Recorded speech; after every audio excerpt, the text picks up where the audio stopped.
हरे भरे जंगल के किनारे एक बहुत गरीब चिड़िया रहती थी, टुनटुनी। उसका जीवन संघर्षों से भरा हुआ था। वह अपने दो बच्चों सुनहरी और कुकू के साथ टूटी फूटी डालियों और सूखे पत्तों का घर बनाकर गुजारा कर रही थी। बरसात के दिनों में घर टपकता था और ठंडी हवाएं सीधा उनके छोटे से घोंसले में घुस आती थीं। भोजन जुटाना भी कठिन था, क्योंकि टुनटुनी रोज सुबह से शाम तक दाना चुगने जाती और अक्सर खाली पेट लौट आती। एक रात जोरदार बारिश हो रही थी। आकाश से बिजली चमक रही थी। हवाएं तेज थीं। बच्चों, सह लो, ये रात भी कट जाएगी। बस थोड़ा सब्र करो। माँ, हमारा घर क्यों इतना टूटा फूटा है? बाकी पक्षियों के तो सुंदर घर है, पर हम हमेशा गीले रहते हैं। माँ, पेट भी बहुत दुखा है, न घर सही है न खाना। टुनटुनी का दिल टूट गया। उसने दोनों बच्चों को अपने पंखों में समेट लिया। हे भगवान, क्यों हमारी परीक्षा इतनी कठिन है? क्या मेरी बेटियों को कभी खुशहाल जीवन मिलेगा? क्या इन्हें भी बाकी बच्चों की तरह खिलौने, स्वादिष्ट फल और अच्छा घर मिलेगा? बारिश अब भी हो रही थी। तभी अचानक आसमान से हल्की सुनहरी रोशनी उतरने लगी। बारिश थम गई और पेड़ पौधे झिलमिला उठे। रोशनी के बीच से उतरी जंगल की परी। टुनटुनी, डर मत, मैं तुम्हारे आंसू देखने आई हूँ। मैंने तुम्हारी सच्ची ममता और संघर्ष देखे हैं। आप कौन हैं और मेरे दुख क्यों सुन रही हैं? मैं जंगल की रक्षक हूँ। जो भी पक्षी, जानवर या जीव सच्चे मन से मेहनत करते हैं और दूसरों का भला चाहते हैं, मैं उनकी मदद करती हूँ। तुम्हारे आंसू और तुम्हारे बच्चों की भूख ने मुझे यहाँ बुलाया है। माँ, ये सचमुच परी है? परी दीदी, क्या आप हमें भी एक अच्छा घर दे सकती हैं, ताकि बारिश में हम भीगे नहीं? परी मुस्कुराई। उन्होंने अपने हाथ से एक चमकता हुआ लाल सेब निकाला। वह सेब इतना सुंदर था कि मानो उसमें सूरज की किरणें कैद हों। टुनटुनी, ये कोई साधारण सेब नहीं। इसे तुम अपनी सूखी जमीन पर गाड़ देना। सुबह तक वहां उगेगा जादुई सेब का घर, मजबूत, सुंदर और सुरक्षित। इसमें कभी बारिश नहीं टपकेगी, कभी भूख नहीं लगेगी और तुम्हारे बच्चे हमेशा हंसते खेलते रहेंगे। इस घर से तुम्हें अनगिनत फल और मीठे रस मिलेंगे। हे परी माता, मैंने जीवन में कभी इतना अनमोल तोहफा नहीं देखा। आप सचमुच भगवान की भेजी मदद हैं। लेकिन याद रखना, ये जादुई घर सिर्फ उसी दिल के लिए है जो दयालु और सच्चा हो।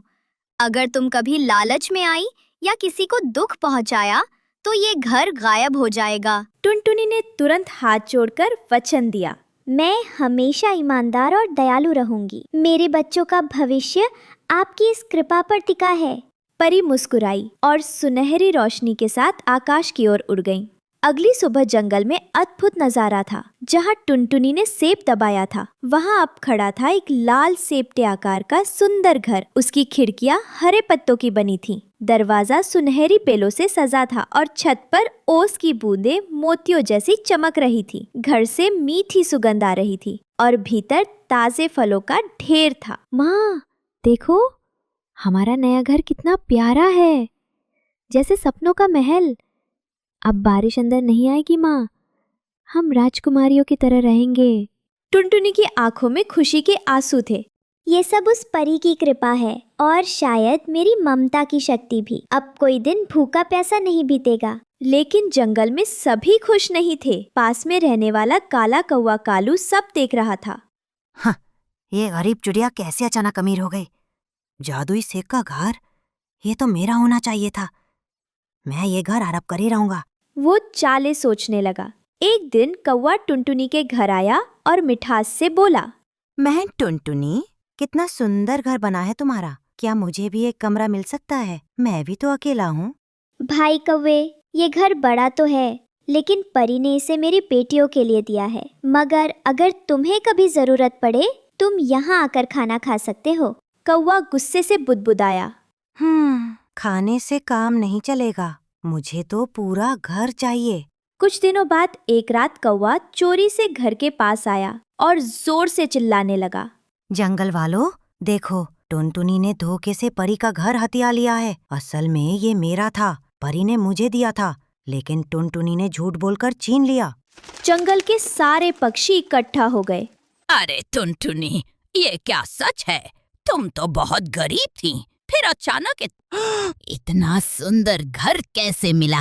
नहीं नहीं, मैंने कोई चोरी नहीं की। ये घर परी माता ने मेरे आंसू देख कर दिया है। मैं झूठ क्यों बोलूंगी? जंगल में हंगामा सुनकर परी फिर से प्रकट हुई। कौए, तुम क्यों झूठ बोलकर टुनटुनी को बदनाम कर रहे हो? मैं तो बस पूछ रहा था। परी ने अपनी छड़ी घुमाई, तभी घर चमकने लगा और दीवार पर लिखा दिखा, ये घर टुनटुनी और उसकी बेटियों का है। सारे पक्षी चुप हो गए। याद रखो, लालच और झूठ से कुछ नहीं मिलता। टुनटुनी ने कष्ट सहकर ममता निभाई है, इसलिए ये घर उसकी सच्चाई का इनाम है। कौवा शर्म से सिर झुकाकर उड़ गया। उस दिन के बाद जंगल के सभी पक्षी टुनटुनी के घर आने लगे। वो सबको फल खिलाती, बीमारों की देखभाल करती और बच्चों को पढ़ाती। माँ, अब हमें कोई करीब नहीं गएगा।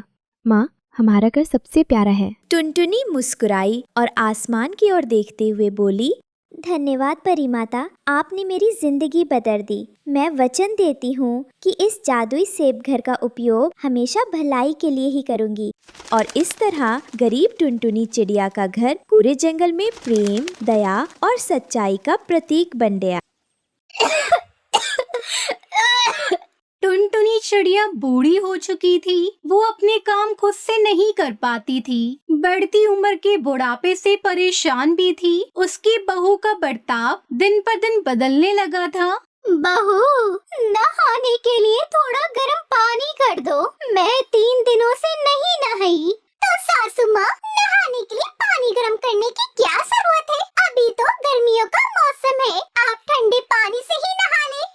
मेरी बेटी, मुझे ठंडे पानी से ठंड लगती है। तुम थोड़ा सा पानी गर्म कर दो ना, मैं उसी से नहा लूंगी। टुनटुनी चिड़िया की बहू बहुत कामचोर थी। अब इस बुढ़िया के लिए चूल्हा जलाऊं या फिर आराम करूं? सुबह से थक गई हूँ। एक काम करती नहीं कि दूसरा बोल देती है। एक काम करती हूँ, बुढ़िया को मना कर देती हूँ। सासू माँ, लकड़ी थोड़ी सी है, अगर पानी गर्म किया तो शाम का खाना नहीं बना पाऊंगी। आप ठंडे पानी से ही नहा लो। ऐसे बोलकर टुनटुनी की बहू अपने घोंसले में चली जाती है। टुनटुनी चिड़िया पूरा दिन कंबल ओढ़कर अपने घोंसले में ही पड़ी रहती है। शाम को उसका बेटा कुकू घर आता है। वो अपनी माँ के लिए अमरूद लाया था। पिंकी, मैं माँ के लिए फल लाया हूँ, आप माँ को काट कर दे देना। ऐसा बोलकर वो अपनी माँ के पास जाता है। टुनटुनी चिड़िया तो घोंसले में ही लेटी हुई थी। माँ, आप ठीक तो हो ना? क्या हुआ? आपको कोई परेशानी तो नहीं है? नहीं बेटा, मुझे कुछ नहीं हुआ, मैं ठीक हूँ। लो माँ, आपकी आंखों की दवा। मैं कल भूल गया था, आपके लिए फल लाया हूँ, पिंकी आपको दे देगी। ऐसे कुकू अपनी माँ से बातें कर रहा था और उसकी पत्नी को तो बहुत बुरा लग रहा था, जो दरवाजे पे खड़ी उनकी बातें सुन रही थी। कुकू जी, मैंने आपसे अपना भी कुछ सामान मंगाया था। आपके हाथ में तो ऐसा कुछ नहीं है। लगता है सब कुछ इस बुढ़िया पर ही खर्च कर रहे हो। पिंकी, तुम ये कैसी बातें करती हो? माँ का सामान जरूरी था, उनकी दवा नहीं थी। आपका तो मैं बाद में भी ला सकता हूँ। कुकू की इसी बात पर पिंकी गुस्सा हो जाती है और वहाँ तेजी से उड़ जाती है। टुनटुनी चिड़िया को ये सब बिल्कुल ठीक नहीं लगता। वो अपने बेटे को समझाती है। अगले दिन पिंकी बहू खाने के लिए चावल बनाती है। टुनटुनी चिड़िया को बहुत खांसी थी। टुनटुनी को तेज भूख लगी थी। वो थोड़े से चावल खा लेती है, जिस कारण उसकी खांसी और बढ़ जाती है। टुनटुनी तो खांसी से पूरी रात परेशान रहती है। उसे तेज बुखार हो गया था। कुकू सुबह होते ही उसे वैद्य के पास ले जाता है। माँ जी को मोती जला हो रहा है, मैं ये दवाई दे रहा हूँ। खाने पीने का खास ख्याल रखना, ठंडी चीजें माँ जी को ना देना, और हाँ, माँ जी को गर्म पानी से नहलाना है। टुनटुनी चिड़िया वैद्य की बात ध्यान से सुन रही थी, मगर वो क्या करती? उसकी बहू तो उसका एक कहा नहीं मानती थी। कुकू अपनी माँ को लेकर घर आ जाता है और पिंकी को सारी बात बता देता है कि वैद्य ने क्या क्या कहा है। पिंकी, मैं माँ के लिए फल लेने जा रहा हूँ और माँ की परहेज का ना ध्यान रखना। कोई गलती से भी ठंडी चीज माँ को ना खाने देना। ऐसे अपनी पत्नी को समझाकर कुकू बाहर चला जाता है, मगर पिंकी तो किसी की बात पर ध्यान नहीं देती। बहू, मुझे भूख लगी है, कुछ बना है तो दे दे, मुझे दवाई खानी है। लो माँ जी, रायता बनाया है, कुकू को बहुत पसंद है ना। लेकिन बेटी, मैं ये सब नहीं खा सकती, तुम मेरे लिए खिचड़ी बना दो, मैं वही खा लूंगी। खाना है तो यही खाओ, मैं कुछ नहीं बनाने वाली, दिन भर तेरी नौकरी करूंगी क्या। ऐसे बोलकर पिंकी वहाँ से चली जाती है। टुनटुनी सोच में पड़ जाती है। अगर मैंने खाना नहीं खाया तो कुकू देख लेगा और बहू को खामखा सुनाएगा। खा ही लेती हूँ, बुढ़ापे के दिन है, कौन सा मुझे सेहत बनानी है। मेरी वजह से बहू बेटे में झगड़ा होगा, मैं तो ये कभी नहीं चाहूंगी। ऐसा सोचकर टुनटुनी रायता खा लेती है, जिस कारण उसकी तबीयत और बिगड़ जाती है और उसका बुखार और तेज हो जाता है। लो पिंकी, माँ के लिए फल ले आया, मुझे जल्दी है, जल्दी से मेरा टिफिन दे दो। एक बार माँ को देख कर आता हूँ, वो अभी उठी नहीं है। कुकू जी, आपको देर हो रही है, माँ को मैं देख लूंगी, आप जाएं वरना देर हो जाएगी। फिर कुकू अपने काम पर चला जाता है। पिंकी अपने घोंसले में सो जाती है। आज तो टुनटुनी चिड़िया से उठा भी नहीं जा रहा था, वो सिर्फ आवाज देती है। पिंकी बहू, जरा मेरी बात सुनो, मैं तुम्हें कुछ बताना चाहती हूँ, मेरे पास आओ। ये बुढ़िया तो हर समय खाली पड़ी रहती है, मुझे चैन से भी नहीं सोने देती। माँ जी, मेरे पास हजारों काम है, पहले वो तो कर लो, तब तुम्हारे पास आऊंगी। चुप करके लेटी रहे आप। लेकिन बेटा, मेरे पास समय नहीं है, मुझे तुझसे जरूरी बात करनी है।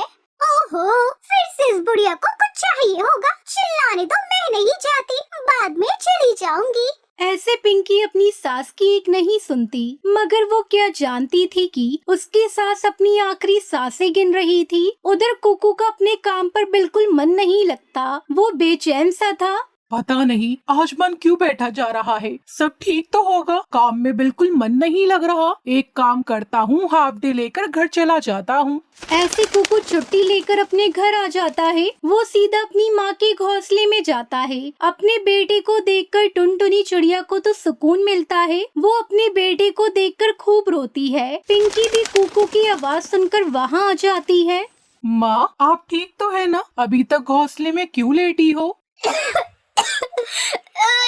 नहीं नहीं बेटा, अब मेरा ऊपर जाने का समय आ गया है। कब से तुझे याद कर रही थी। इस संदूक में जमीन के कागज रखे हैं और गौरी के पास मेरे गहने हैं जो सेफ्टी के लिए उसके घर में रखे थे। जाकर ले आना और पिंकी बहू को सौंप देना। अब मैं चलती हूँ। ऐसा बोलते ही टुनटुनी की आंखें बंद हो जाती हैं, वो मर जाती है। पिंकी को तो अपने आप पर बहुत पछतावा था। कब से उसकी सासू माँ उसे आवाज देकर बुला रही थी, मगर वो तो नजरअंदाजी करती रही। उसके पास पछतावे के सिवा कुछ नहीं रहता। वो खुद से आंखें भी नहीं मिला पा रही थी।